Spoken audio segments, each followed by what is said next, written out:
Eh oui, non, là c'est pas un nouvel épisode de ma rétrospective 10 ans, c'est une vidéo qui était pas trop prévue, mais qui est pour moi est sans doute intéressante, enfin en tout cas j'espère, notamment pour les amateurs de comics, parce que oui, comme vous avez pu voir dans le titre, on va parler de Panini Comics. Alors pour remettre un peu les choses dans le contexte, j'ai su par ma représentante Delphine, que je salue au passage, que quelqu'un de chez Panini Comics faisait le tour de certaines librairies et que cette personne était à Astro City.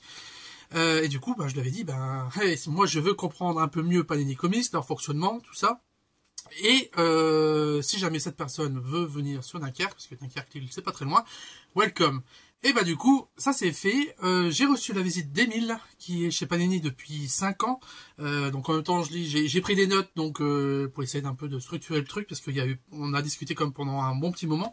Donc Emile, qui est là depuis 5 ans, qui est responsable des ventes chez Panini Comics.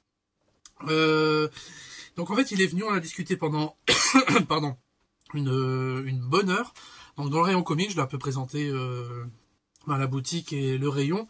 Et j'ai tâché d'être sans filtre avec lui par rapport à ce que moi je pense de l'éditeur, à ce que les retours que j'ai par les clients, et ce que globalement moi je vois sur internet et tout ça au niveau depuis plus de 10 ans que je suis libraire, mais même 10 ans que je suis libraire, et même depuis au-delà, depuis que je lis des comics. Pour essayer un peu de mieux comprendre la stratégie de Panini au niveau de leur façon d'éditer, tout ça. Je suis très content de cette discussion parce que ça m'a permis de mieux comprendre certaines choses, même si pour moi sur d'autres aspects, je trouve que ça explique pas tout, ça pardonne pas tout. Après voilà, forcément Emile n'a pas pu tout non plus m'expliquer. En à peu près 1 heure de discussion, voilà, ça aura pu durer 3-4 heures de plus. Déjà donc merci à Delphine d'avoir permis cette rencontre, et merci à Emile d'être venu. Moi à nouveau, je répète ce que je lui ai dit, je trouve que c'est une très bonne chose que Panini Comics envoie quelqu'un faire le tour des librairies en France. Parce que l'une des choses que j'ai fini par dire, qui était l'une des conclusions de ma discussion avec Emile, c'est que pour moi, Panini Comics manque de communication auprès de ce lectorat. Et quand je parle de communication, je parle pas au niveau des nouveautés, des sorties, etc. Ça, ils le font déjà bien. C'est au niveau des coulisses, de leur façon de fonctionner, etc. Et il manque pour moi donc une communication, et il manque un visage. Parce que je lui parlais notamment Delcourt Comics, régulièrement on voit, là je l'ai vu il y a pas longtemps dans une vidéo d'Alexandra Ramos, qui est notamment responsable de la com chez Canal BD, qui a invité Thierry Morny. Quand on parle de Delcourt Comics, on a Thierry Morny en tête, on le voit, il réagit assez souvent en interview, etc. Urban Comics, on a François Hercouet, si je le dis bien. Chez iComics, on a Sullivan Sullivan, salut, désolé, je suis un peu speed, qui communique. Et chez Panini, hormis le CM sur la page Facebook, mais c'est pas écrit, il y a pas vraiment de visage, il y a personne, on n'a pas clairement un visage qui est défini chez Panini Comics. Et pour moi, c'est important parce que faut mettre de l'humain dans tout ça. Et contrairement à ce qu'on peut tout dire, chez Panini Comics, il y a des humains. J'en ai rencontré au moins un qui est très sympa. Donc Emile. Donc on a pas mal parlé de choses. Alors je vais essayer d'un peu structurer, mais alors moi je vais notamment parler des augmentations de prix. Alors pas sur les augmentations classiques, parce que ça, les augmentations, il y en a un peu partout, hein. Urban Comics a augmenté de 1 euro la plupart de ses comics, Panini c'est pareil, Delcourt, bref, il y a chez à peu près tous les éditeurs, comics, manga, franco-belge, il y a une augmentation de prix à partir du 1er juillet.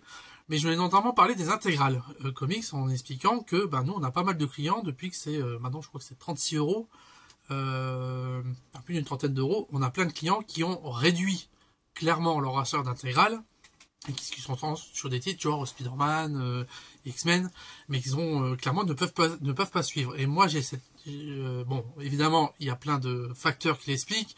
Il m'a reparlé du papier, etc. qu'évidemment j'entends.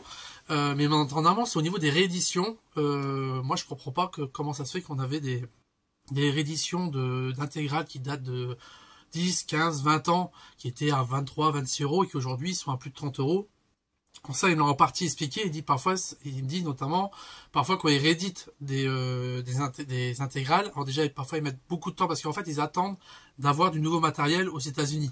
C'est-à-dire, souvent pour les anciens comics, de temps en temps, l'éditeur produit des scans de meilleure qualité, on retouche des couleurs, enfin bref, plein de travail que du coup, Panini profite, dès que ça arrive aux États-Unis, ils en profitent pour refaire des rééditions avec ce nouveau matériel qui nécessite du coup un rescannage, un retravail sur le lettrage, etc., sur la relecture, parce que oui, il y a des relectures qui sont faites.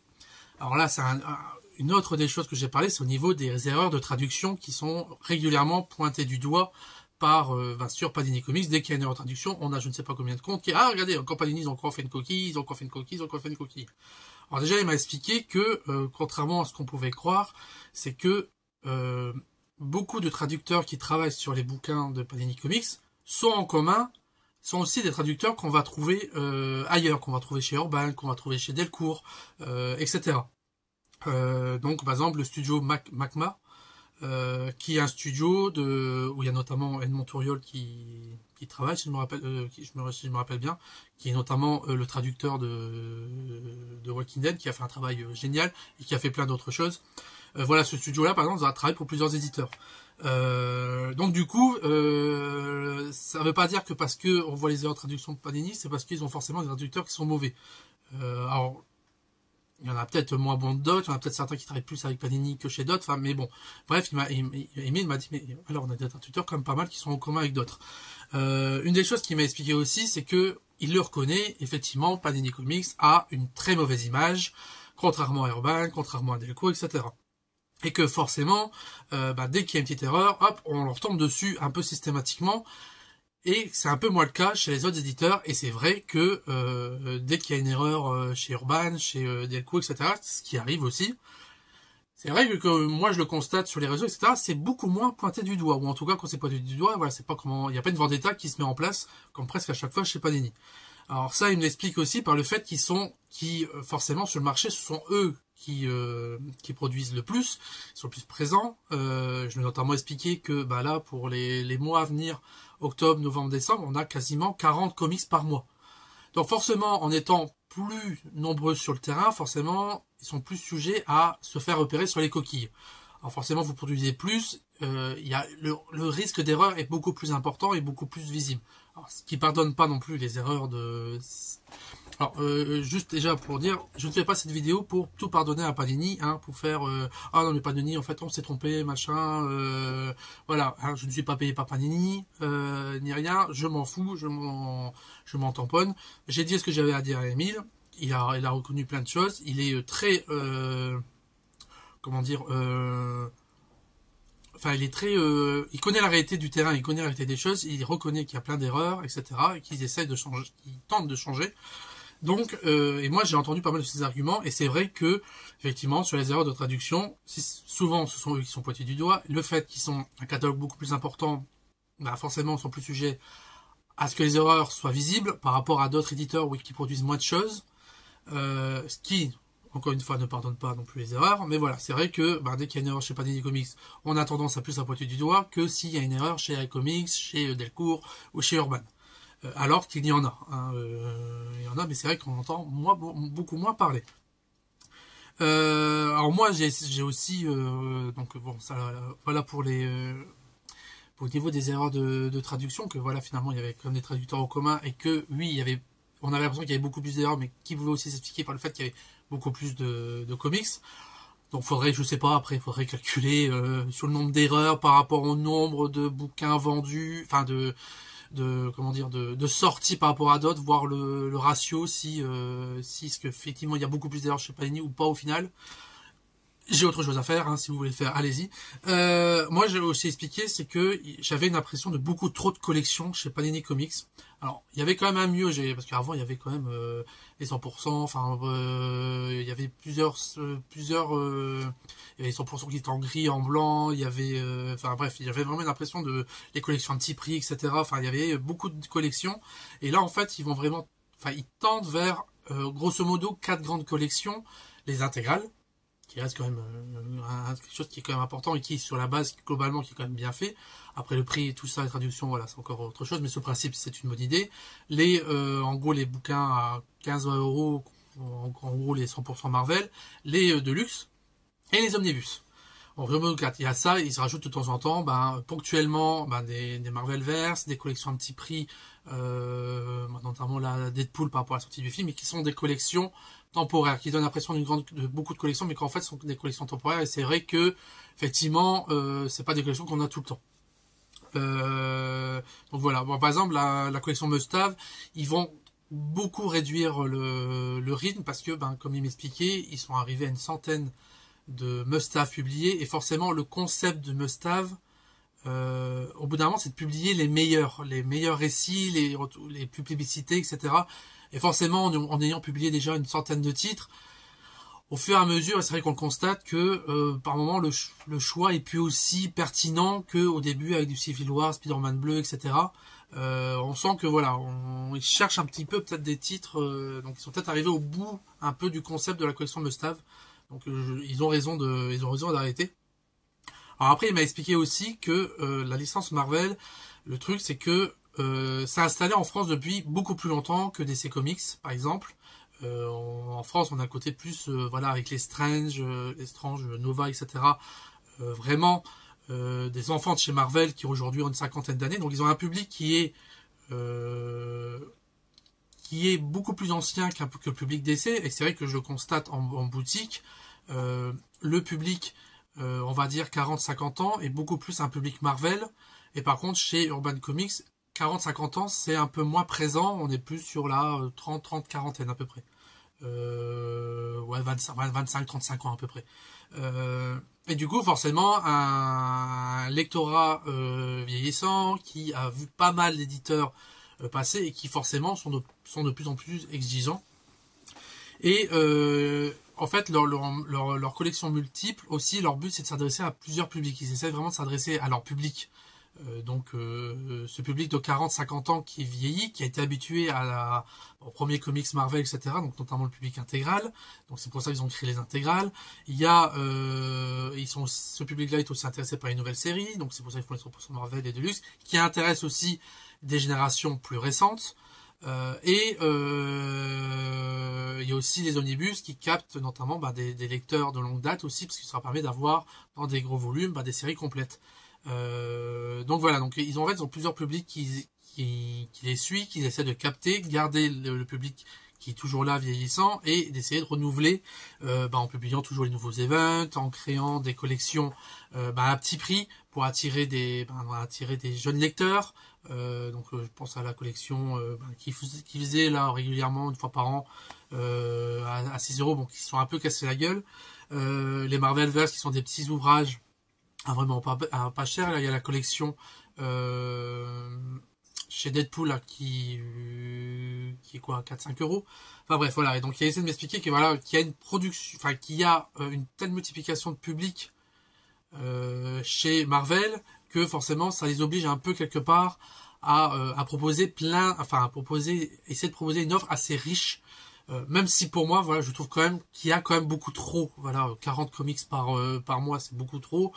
Publier quasiment 400 comics par an, pour moi, ça reste beaucoup trop. Mais malgré tout, j'entends quand même ce côté que oui, il y a le public Marvel qui est là depuis longtemps, et qui forcément, faut pas oublier ses anciens lecteurs. Donc on peut pas ne pas publier des intégrales, des omnibus, des grosses collections complètes. Voilà, faut pas oublier les anciens, faut pas oublier les nouveaux. Et c'est vrai qu'il n'y a pas autant cette pluralité-là qu'on peut trouver chez Urban Comics. Là, mais effectivement, moi je constate qu'il est moins présent. Ils vont réduire aussi au niveau des films, parce que moi je disais, dès qu'il y a un film, ils ont publié 20. C'est vrai pour Deadpool, il dit on a publié le paquet parce que Deadpool, il y a un peu l'aura un peu à la Harley Quinn. C'est un personnage qui est très vendeur, donc c'est pour ça qu'ils l'ont fait. Mais par exemple, pour d'autres films à venir, ils vont drastiquement réduire, parce que déjà pour certains personnages il n'y a pas autant à publier, et puis ils constatent que il n'y a pas vraiment un engouement incroyable. Moi depuis 10 ans j'ai rarement vu quelqu'un qui est sorti du cinéma et qui est venu acheter des comics d'un Spider-Man ou autre. Et ça, il m'a expliqué quelque chose que j'ai trouvé intéressant, que j'avais jamais pensé, c'est que pour lui, le fait qu'il n'y a pas beaucoup de gens qui viennent par rapport, enfin qu'il n'y a pas beaucoup de, le fait qu'il y a un film ne procure pas une hausse dans les comics, c'est parce que en fait, les gens, la plupart des gens quand ils vont voir le film, ils veulent le retrouver dans le livre. Donc du coup, c'est le cas quand on prend les comics The Boys. C'est le cas avec la série Invincible, c'était le cas avec Walking Dead, c'est le cas pour les animés en manga. Donc quand vous adorez l'animé, vous avez lire le bouquin et retrouver la même histoire. C'est ce que voilà. Par contre, grosso modo, pour tout ce qui est film Marvel, c'est pas le cas. Vous prenez le film Captain America Civil War, ce n'est pas du tout la même histoire, les mêmes enjeux que le Civil War. Où le rôle de Spider-Man est beaucoup plus important, c'est pas Dick Lampin dans un aéroport, enfin bref, c'est pas exactement la même histoire. Et pareil pour plein d'autres choses. Là il m'expliquait, dit par exemple pour Wolverine et Deadpool, on publie bien que Deadpool et Wolverine, mais on peut pas publier, on n'a pas un bouquin où on peut dire le bouquin qui a inspiré le film. Non, c'est pas c'est pas le cas. Ça sera curieux de voir du coup par rapport à l'univers que James Gunn est en train de mettre en place chez DC, parce que lui, il communique beaucoup sur le fait que ça va s'inspirer de Kingdom Come et de beaucoup d'autres comics. Là, on verra si ça a un impact ou pas. Bref, bon, je lui ai parlé aussi de la collection Marvel Pocket en disant que c'était une très bonne idée, que oui, ça donnait l'impression qu'ils avaient piqué l'idée à Urban, mais bon, comme je vous ai expliqué, ils n'ont pas remonté le poche, Urban, et Panini non plus. Donc forcément, ça marchait. Bon, comme toute entreprise, ils sont surfés sur la vague. Et il y aura enfin un présentoir normalement de Marvel Pocket. Ça, c'est une très bonne nouvelle. Ça arrive un peu tard, mais bon, voilà. Après ça, je vais pas expliquer, peut-être le problème de fabrication ou autre. Mais voilà, au moins ça arrive, c'est déjà ça. Moi, j'ai vraiment senti avec Émile, il y avait vraiment une volonté de s'améliorer. Moi, je l'ai déjà expliqué, en 10 ans, ils sont quand même beaucoup améliorés sur certaines choses, dont les rééditions. Ils communiquent beaucoup, ils en font beaucoup plus. Donc il y a quand même déjà ça qu'il faut reconnaître. Moi j'aime bien le fait aussi qu'il édite de temps en temps des beaux ouvrages, à dos toilets, etc. Ça c'est quand même beau, même si il reconnaît aussi c'est chiant après pour ranger dans la bibliothèque.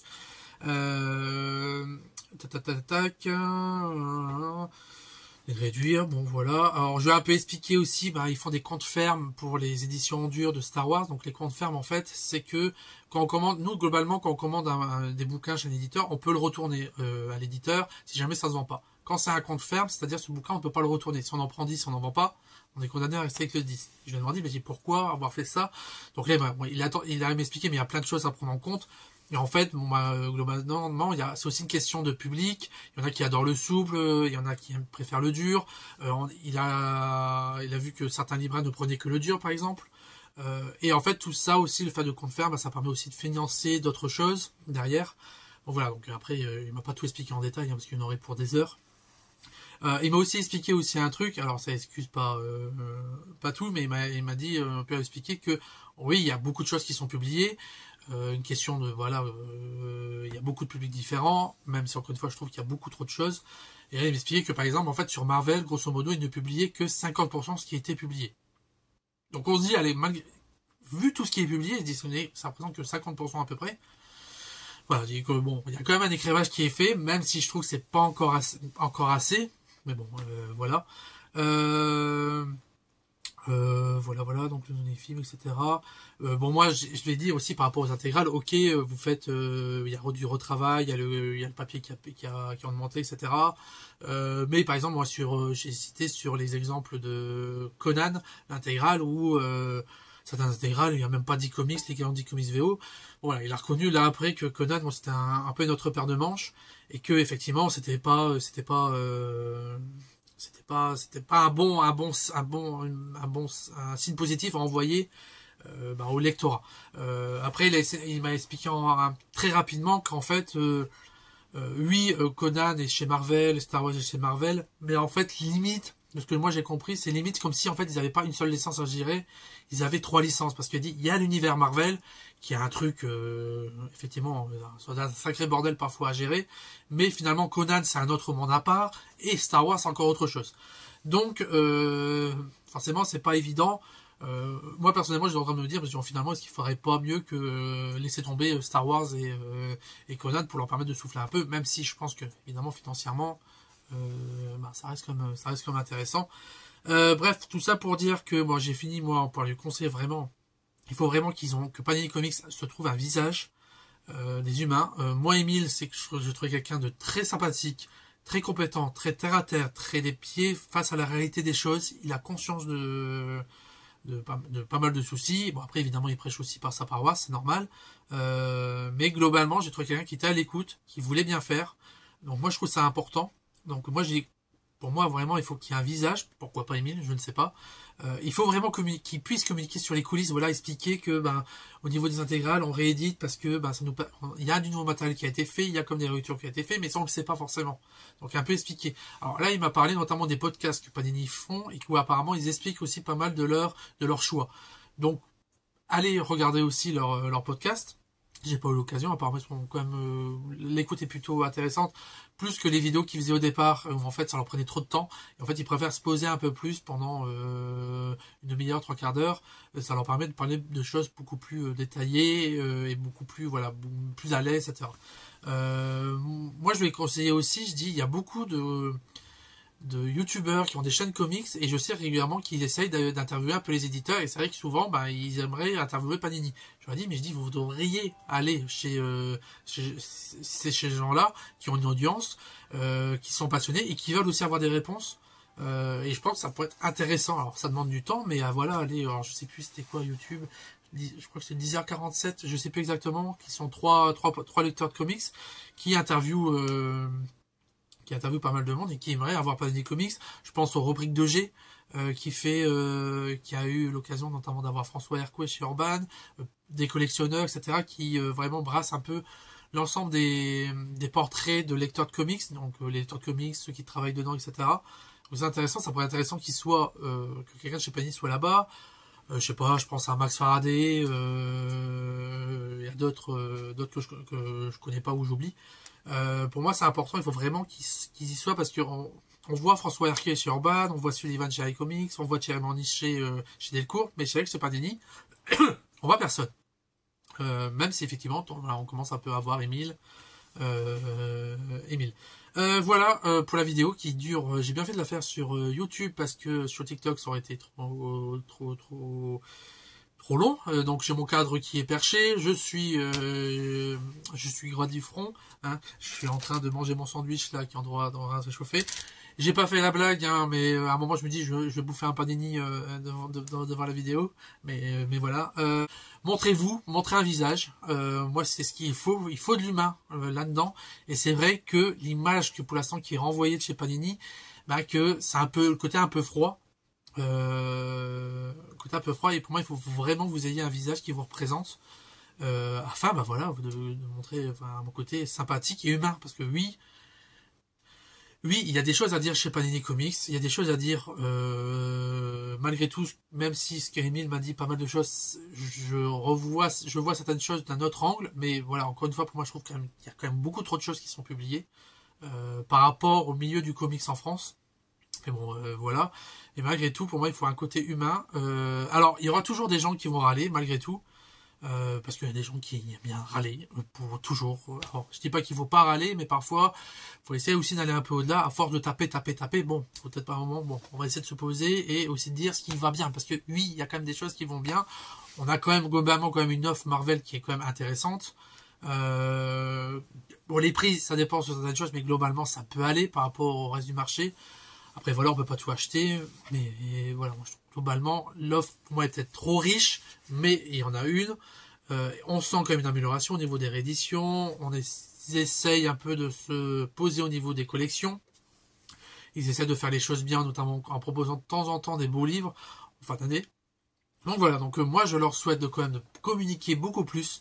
Il faut absolument qu'ils communiquent sur leurs coulisses, sur ce qu'ils peuvent communiquer. Et puis voilà, après c'est compliqué, ils sont là depuis je ne sais pas combien d'années à gérer les licences Marvel, le public Marvel est là depuis très longtemps en France, bon, forcément ça va pas se faire de jour au lendemain de redorer l'image de Panini Comics, qui est globalement vue comme Panini Comics c'est de la merde, Uba Comics c'est génial, Delcourt c'est aussi un peu on touche pas à Delcourt, alors que il y a des erreurs il y a des erreurs partout, il y a de très bonnes choses partout, il y a des moins bonnes choses aussi partout, hein, il y a aussi des problèmes de prix chez Urban que moi je comprends pas trop, chez iComics aussi, il y a des trucs, moi je comprends pas trop, hein, ils annoncent qu'ils vont continuer à publier les anciennes versions des Tortues Ninja. Évidemment, c'est pas le cas. Bon, après, je me doute qu'il y a des logiques économiques. Les clients qui nous disent que les intégrales, quand même, ils sont pas quand même pas donnés, hein, ou au Kali, qui est quand même pas donné non plus. Bref, voilà, après ça, pareil, il y a plein d'explications qu'on peut apporter. Je ne suis qu'un humble petit libraire.